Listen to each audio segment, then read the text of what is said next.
Oi gente, bom dia, boa tarde, boa noite. Tô mandando esse vídeo para vocês hoje porque, como estamos afastados fisicamente, todos em quarentena por causa do coronavírus e não sabemos por quanto tempo esse afastamento, esse isolamento social vai ser necessário, para não perdermos o fio da meada no estudo.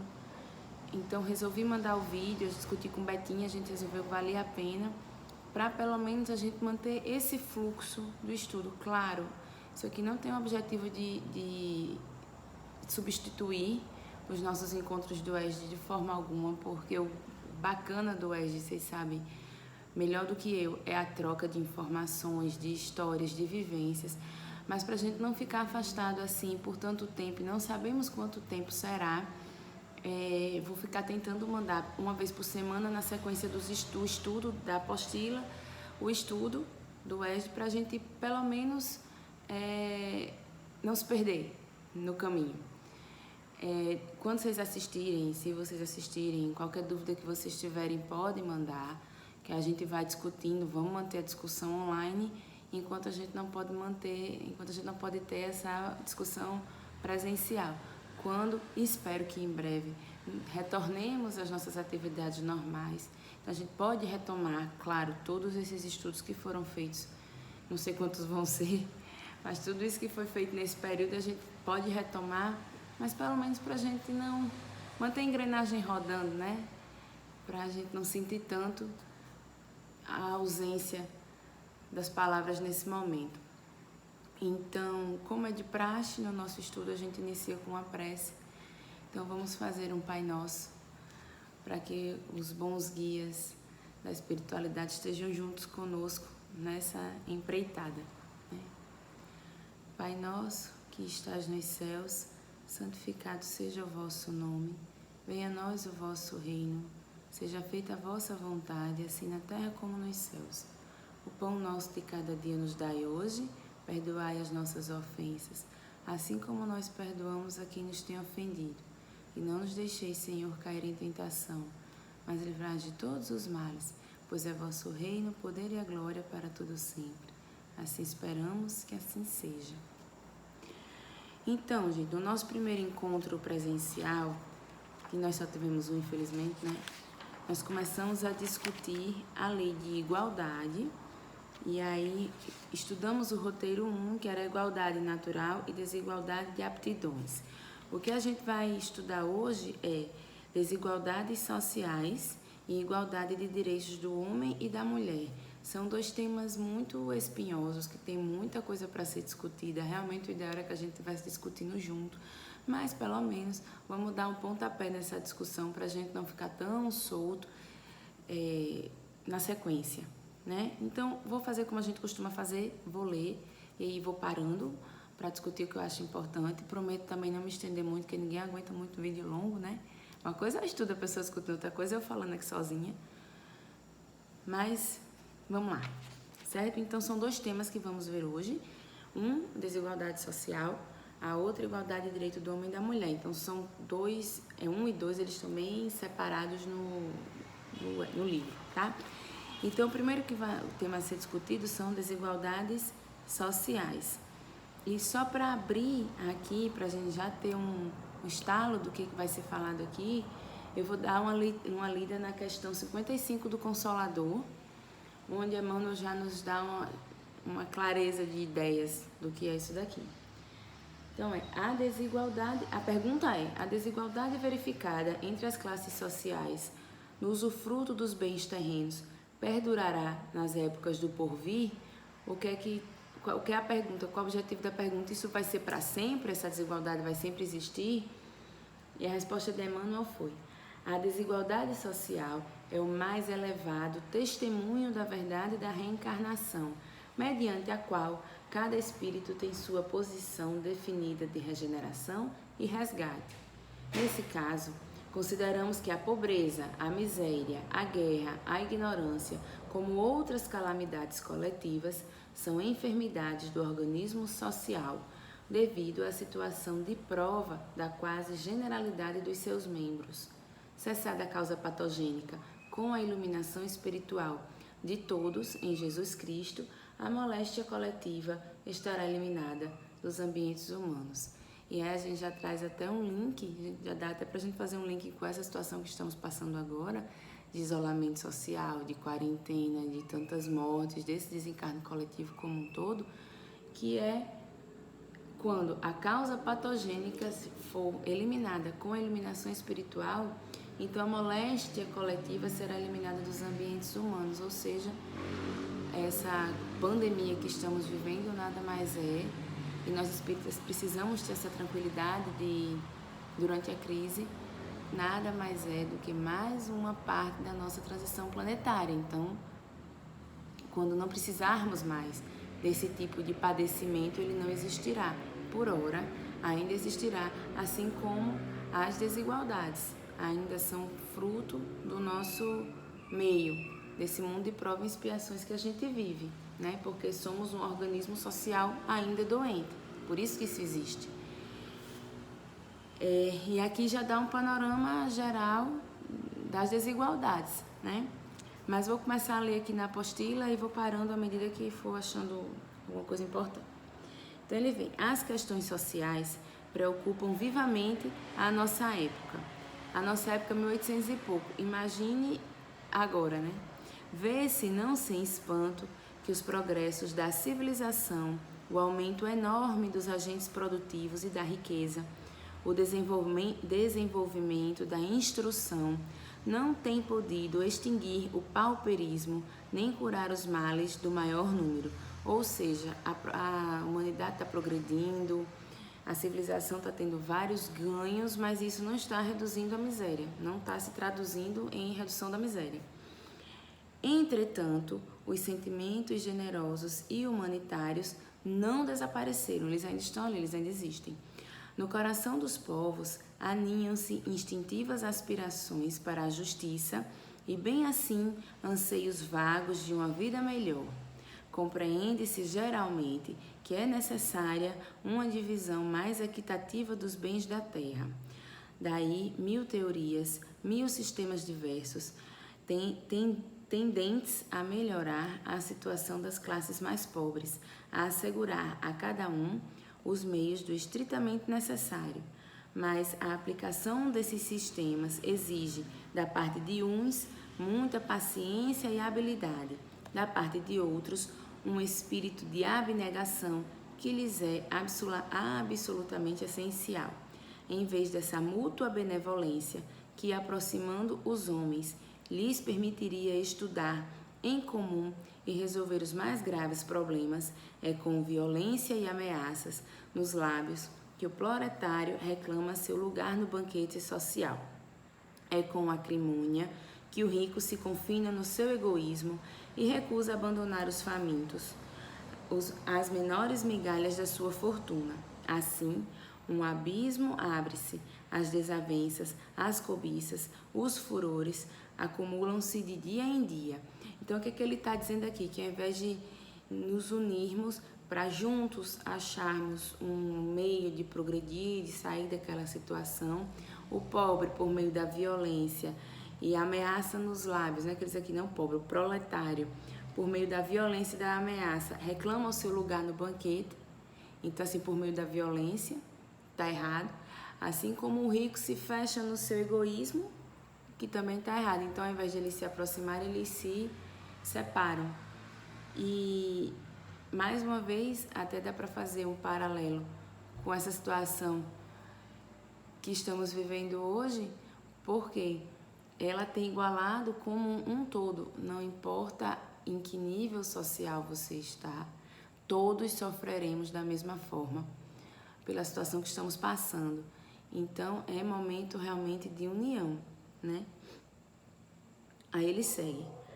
A causa do mal e o seu remédio estão muitas vezes onde não são procurados, e por isso é em vão que muitos se têm esforçado para criar combinações engenhosas. Sistemas sucedem a sistemas, instituições dão lugar a instituições, mas o homem permanece desgraçado porque se conserva mal. A causa do mal está em nós, em nossas paixões e em nossos erros. Eis o que se deve transformar. Para melhorar a sociedade, é preciso melhorar o indivíduo. É necessário o conhecimento das leis superiores de progresso e de solidariedade, a revelação da nossa natureza e dos nossos destinos. E isso somente pode ser obtido pela filosofia dos espíritos. Que é que ele está dizendo aqui? Que o mundo só vai ser um mundo melhor quando o indivíduo for melhor. Então não adianta eu exigir uma melhora do mundo, que o mundo está ruim, que a gente tem que melhorar, se o indivíduo em si, se eu como indivíduo não estou promovendo essa melhora. Então é a melhora individual, todos juntos, que vai acontecer isso daí. E aí o que ele fala que isso somente pode ser obtido pela filosofia dos espíritos, não é que só é o único caminho, não. Claro que nos irmãos de outras religiões isso existe, mas o espiritismo nos esclarece de uma forma que as outras religiões não. Então a gente tem um caminho mais claro a seguir, né? Aí ele segue aqui no texto. Talvez haja quem não admita essa ideia. Acreditar que o espiritismo possa influenciar sobre a vida dos povos, facilitar a solução dos problemas sociais, é ainda muito incompreensível para as ideias da época. Mas, por pouco que se reflita, seremos forçados a reconhecer que as crenças têm uma influência considerável sobre a forma das sociedades. Na Idade Média, a sociedade ocidental era a imagem fiel das concepções católicas. A sociedade moderna, sob a inspiração do materialismo, vê apenas a luta dos seres, luta ardente, na qual todos os apetites estão em liberdade. Tende a fazer do mundo atual a máquina formidável e cega que tritura as existências e onde o indivíduo não passa de partícula ínfima e transitória, saída do nada para em breve a ele voltar. Mas quanta mudança nesse ponto de vista, logo que o novo ideal vem esclarecer-nos o ser e regular-nos a conduta. Convencidos de que essa vida é um meio de depuração e de progresso, que não está isolada de outras existências, ricos e pobres, todos ligarão menos importância aos interesses do presente.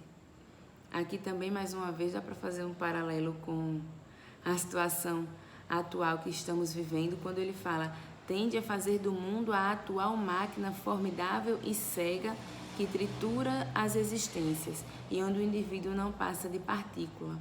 Então, um momento como esse, em que você percebe a humanidade unida em torno de uma pandemia, uma coisa invisível, um vírus que ninguém vê e que em sua maioria não traz para os pacientes jovens sem comorbidades, para a maior parte da população não traz nenhum grande risco, e que todos temos que nos enclausurar e nos guardar pelo bem do outro, já nos mostra que todos somos um e que estamos juntos nessa evolução, né?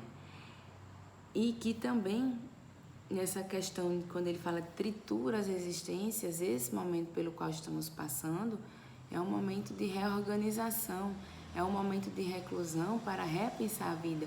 O mundo não pode continuar da forma como ele está após um acontecimento como esse. Então é momento de mudança, de crise para uma melhora. Em virtude, e para nós, aí só voltando um pouco, e para nós que somos espíritas, a gente tem que trazer isso para a nossa realidade e dar menos importância aos interesses do presente. Então, isso que acontece, como ele fala aqui, é um meio de depuração e de progresso. Então, a gente tem que fazer aquela avaliação de subir na montanha e olhar como um todo e ver que aquilo ali é um ponto de um todo.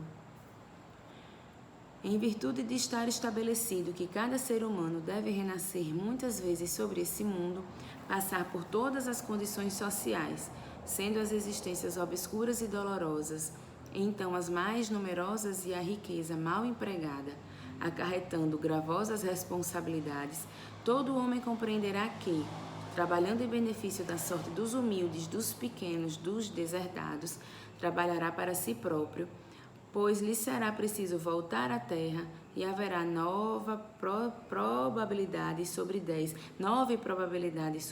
de renascer pobre.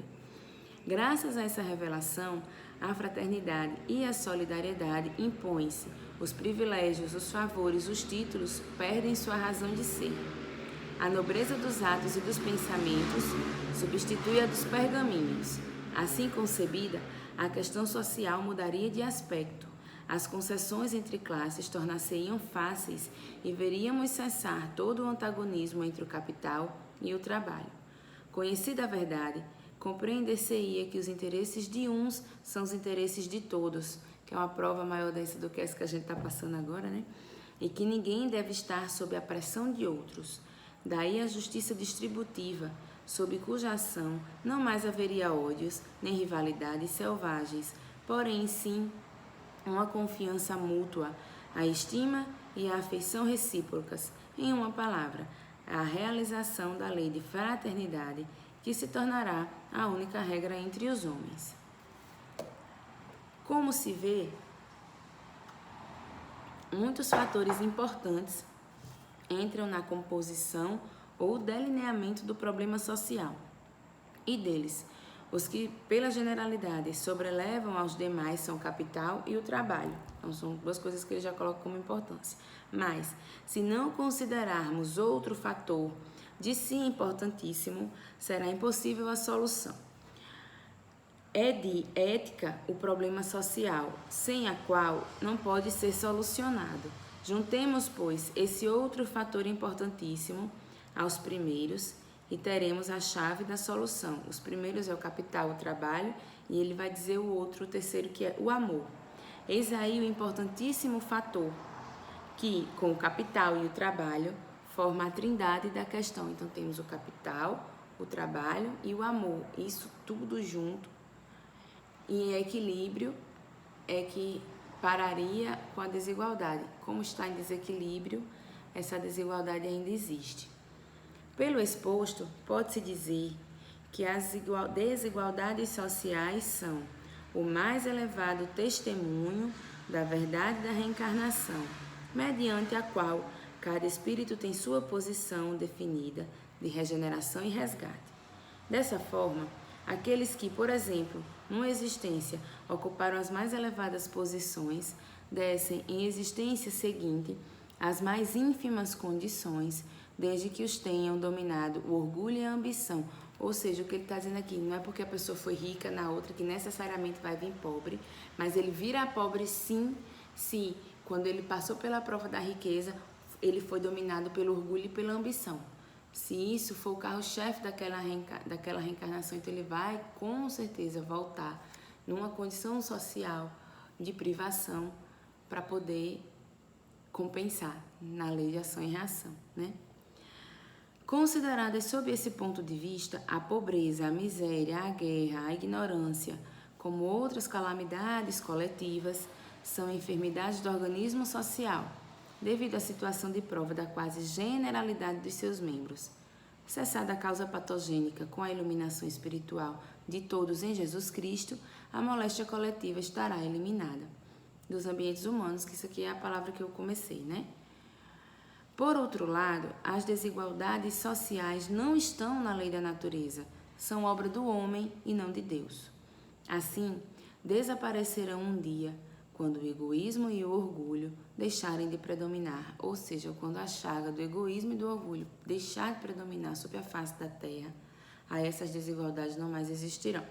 Restará apenas a desigualdade de merecimento. Por que de merecimento? Porque uns caminharam mais rápido na questão da evolução do que outros. Então, uns vão estar mais na frente nessa escalada do que outros. Então, aí é a desigualdade do merecimento, não a desigualdade social gerada pelo homem.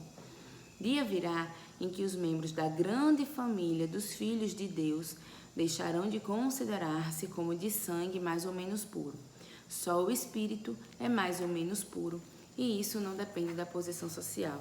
Então, não é um espírito puro, não necessariamente é pobre, assim como o espírito impuro é rico.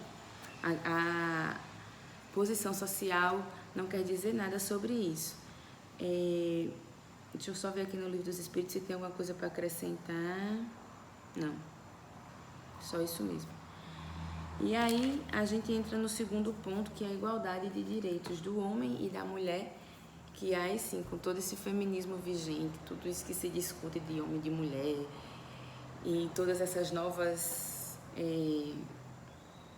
desafios que têm aparecido na vida, né? Na vida atual.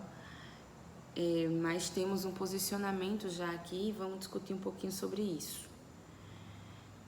A questão, ele começa, tá? Vou começar a ler. A questão social não abrange somente as relações das classes entre si, abrange também a mulher, a qual seria equitativo restituir-se os direitos naturais, uma situação digna, para que a família se torne mais forte, mais moralizada e mais unida. Com efeito, o homem e a mulher são iguais perante Deus, tendo, pois, os mesmos direitos, uma vez que a ambos Deus outorgou a inteligência do bem e do mal, assim como a faculdade de progredir, ou seja, homem e mulher são iguais, eles foram criados simples e ignorantes, o espírito é criado simples e ignorante, independente dele estar revestido de um corpo de homem e de mulher, então aí os direitos são iguais. A inferioridade da mulher em alguns países é devido ao predomínio injusto e cruel que sobre ela assumiu o homem, ou seja, injusto e cruel. É resultado das instituições sociais e do abuso da força sobre a fraqueza. Entre homens moralmente pouco adiantados, a força faz o direito. Como o homem é mais forte fisicamente que a mulher, então isso se impõe por direito. Nota-se, entretanto, que a constituição física mais fraca da mulher em relação ao homem tem a finalidade de, e aí presta atenção, lhe determinar funções especiais. Ao homem, por ser mais forte, os trabalhos rudes, à mulher, os trabalhos leves. A ambos o dever de se ajudarem mutuamente a suportar as provas de uma vida cheia de amargor. Assim, Deus apropriou à organização de cada ser as funções que lhe cumpre desempenhar. Tendo dado à mulher menor força física, deu-lhe ao mesmo tempo maior sensibilidade em relação com a delicadeza das funções maternais e com a fraqueza dos seres confiados aos seus cuidados. O que é que ele está dizendo aqui? Que os direitos entre homens e mulheres, eles são iguais, porque todos somos criados iguais. Porém, as funções do homem são diferentes das funções da mulher, e eles dois juntos têm que, cada um exercendo a sua função diferente, se unir para assim fazer um organismo só e trazer cada um com a sua missão, com a sua função, fazer o organismo social da família funcionar. Então, ao homem, pela sua constituição física mais forte, os trabalhos rudes. A mulher, com a sua constituição física mais fraca, porém com grau de sensibilidade maior, os trabalhos mais leves, porém o cuidado com os filhos. E a gente sabe disso, né? Então, eles se necessitam para juntos andarem, nem só um nem só o outro, é um organismo junto. E aí ele segue aqui. Em decorrência desses ensinamentos, Kardec pergunta aos espíritos superiores se uma legislação, para ser justa, deve prever a igualdade dos direitos do homem e da mulher. Respondem eles: dos direitos, sim. Das funções, não. Das funções, não. Preciso é que cada um esteja no lugar que lhe compete. Ocupe-se do exterior o homem e do interior a mulher, cada um de acordo com a sua aptidão. Então, temos aptidões diferentes. Cada um, a gente estudou isso na aula passada, cada um tem aptidão diferente e isso vai muito de acordo com o que nós vivemos em outras encarnações. E entre homem e mulher também tem aptidões diferentes, temos funções diferentes no organismo social. A lei humana, para ser equitativa, deve consagrar a igualdade dos direitos do homem e da mulher. Todo privilégio a um ou ao outro concedido é contrário à justiça. A emancipação da mulher acompanha o progresso da civilização. Sua escravização marcha de par com a barbárie. Visto que os espíritos podem encarnar num e noutro, sob esse aspecto, nenhuma diferença há entre eles. Devem, por conseguinte, gozar dos mesmos direitos. Se o espírito não faz diferença em homem ou mulher, então eles devem gozar dos mesmos direitos. De fato, a mulher é um espírito reencarnado, aí vem com uma considerável soma de experiências em seu arquivo perispiritual. Quantas dessas experiências já vividas terão sido em corpos masculinos? Impossível precisar, mas seguramente muitas, se levarmos em conta os milênios que a humanidade já conta de experiência na Terra. Para definir a mulher moderna, precisamos acrescentar às considerações anteriores o difícil caminho da emancipação feminina. A mulher de hoje não vive em um contexto cultural em que os papéis de ambos os sexos estejam definidos por contornos precisos. Essa é a nossa realidade hoje, né? Antes, as realidades, as funções eram bem definidas para mulher e para homem. A realidade hoje não é essa. Como ele fala aqui, não existe contorno preciso, né, no contexto cultural que temos hoje. Então, isso é uma dificuldade a mais que temos que enfrentar. Porque sabendo disso, como os espíritos falam que temos funções diferentes, mas na sociedade de hoje essas funções não estão tão bem delimitadas. Então é uma coisa que, claro, que para cada família vai funcionar de uma forma, mas que nós temos que achar o caminho de cada um exercer essa função da forma que deve ser exercida, né? A sociedade, aí ele ainda fala mais, que a sociedade atual não espera da mulher que ela apenas abrigue e alimente os novos indivíduos. Exige que ela seja também capaz de dar sua cota de produção à coletividade. Ou seja, o que é que está sendo falado aqui? Que a sociedade atual não quer só que a mulher fique em casa cuidando dos filhos. Ela também precisa trabalhar, precisa ter seu papel social, ela também precisa estar ativa nisso daí. Então, é um papel que as mulheres de antes, de outras gerações antes das nossas, não tinham. Então, é uma dificuldade a mais pela qual temos que passar. E aí ele finaliza aqui dizendo que, em síntese, pode-se dizer que o homem e a mulher, no instituto conjugal, são como o cérebro e o coração do organismo doméstico. Ambos são portadores de uma responsabilidade igual no sagrado colégio da família. Uma e outro, o homem, a mulher e o homem, são iguais perante Deus, e as tarefas de ambos se equilibram no caminho da vida, completando-se perfeitamente para que haja, em todas as ocasiões, o mais santo respeito mútuo. Só para encerrar essa questão aqui do homem e da mulher, no livro dos Espíritos tem uma questão que Kardec pergunta, a pergunta é 819 do livro dos Espíritos.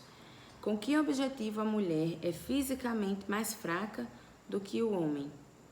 Então Kardec já queria saber por que a mulher é mais fraca do que o homem. Para lhe assinalar funções particulares. O homem é para os trabalhos rudes, por ser o mais forte. A mulher para os trabalhos suaves. E ambos para se entreajudarem nas provas de uma vida plena de amargura. Eu trouxe essa questão aqui separada, tem aqui na leitura da apostila, mas eu trouxe para vocês verem que realmente foi Kardec, foi os espíritos que falaram isso. Não, assim, não é um assunto da apostila. Aí é 820. A fraqueza física da mulher não a coloca naturalmente sob a dependência do homem? Resposta: Deus deu a uns força para proteger o fraco e não para se servir dele. Aí o comentário de Kardec sobre isso é: Deus conformou a organização de cada ser as funções que deve cumprir. Se deu à mulher uma força física menor, dotou-a ao mesmo tempo de maior sensibilidade, que é isso que a gente já leu na apostila, né? Relacionada com a delicadeza das funções maternais e a fraqueza dos seres confiados aos seus cuidados. É 821, que eu não queria chegar. Tá aqui. As funções para as quais a mulher está destinada pela natureza têm uma importância tão grande quanto as do homem, né? E a resposta, sim, e maiores. É ela quem lhe dá as primeiras noções da vida. Ou seja, ao tamanho da responsabilidade das mães, que apesar de nós sermos fisicamente mais fracas do que os homens, e que em muitas sociedades estamos sob julgo desses homens, está aqui os espíritos dizendo que a nossa função tem uma importância não só tão grande quanto a do homem, mas maior. porque a nós é dada a responsabilidade das primeiras noções da vida. Então, isso é uma questão importante da gente ter em mente, da importância que temos que exercer nesse organismo conjugal e da importância da maternidade, a importância de cuidar dos nossos filhos, essa sensibilidade que nos foi dotada maior do que a dos homens, que saibamos usá-la de forma adequada, né? Deixa eu só ler aqui se tem mais alguma coisa. Não. E aí, só para finalizar, achei aqui o que eu queria. Na questão 67 do Consolador, do livro Consolador, que a pergunta é: como interpretar o movimento feminista na atualidade da civilização? Um pouco dessa resposta já está aqui na apostila, mas eu vou ler só o final dela para a gente ter noção da responsabilidade que temos. Aí Emmanuel fala: a ideologia feminista dos tempos modernos, porém, com as suas diversas bandeiras políticas e sociais, que é o que a gente vive, né? Pode ser um veneno para a mulher desavisada dos seus grandes deveres espirituais na face da terra.